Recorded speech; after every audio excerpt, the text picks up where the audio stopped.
3D Max-da belə realistik tül effektini necə yaratmaq olar?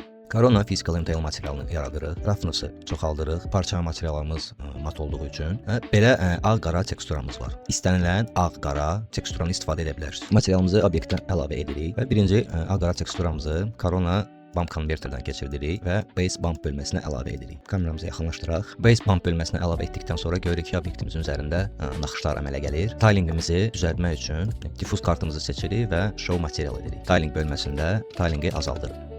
Tül effektini əldə etmək üçün teksturamızı kopyalayırıq və qara ilə ağın yerini dəyişirik, invert edirik. Bu kartımızı opacity bölməsinə əlavə edirik. Artıq görürük ki, tül effektini əldə etməyə başlayırıq. Materialımızı biraz da çətinləşdirək və translucency bölməsinə follow kartımızı əlavə edirik. Translucency materialın işıq buraxma qabiliyyətidir. Onu aktiv etmək üçün Scene Shell-i aktiv edirik və translucency bölməsinə follow kartımızı əlavə edirik.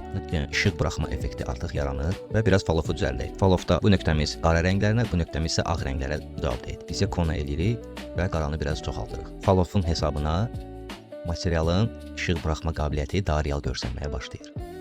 İşıq buraxma qabiliyyətini rəngdən də edə bilirik. Ağ rəngi tündləşdirdikcə işıq daha az keçir və əksinə qara rəngi açdıqca işığımız daha çox keçir. Effekt bizi qane etdirsə, tülümüzə rəng də qata bilərik. Bunu həm base color-da etmək olur, həm də ki translucency color-da. Follow-umuzu kopyalayırıq və bu follow-u əlavə edirik translucency bölməsinin color bölməsinə, instance kimi və rəngimizi dəyişəndə maraqlı bir effekt əldə edirik. Sən də maraqlı və realistik materiallar yaratmaq istəyirsənsə kanalımıza abunə ol, yeni dərslərimizi qaçırma.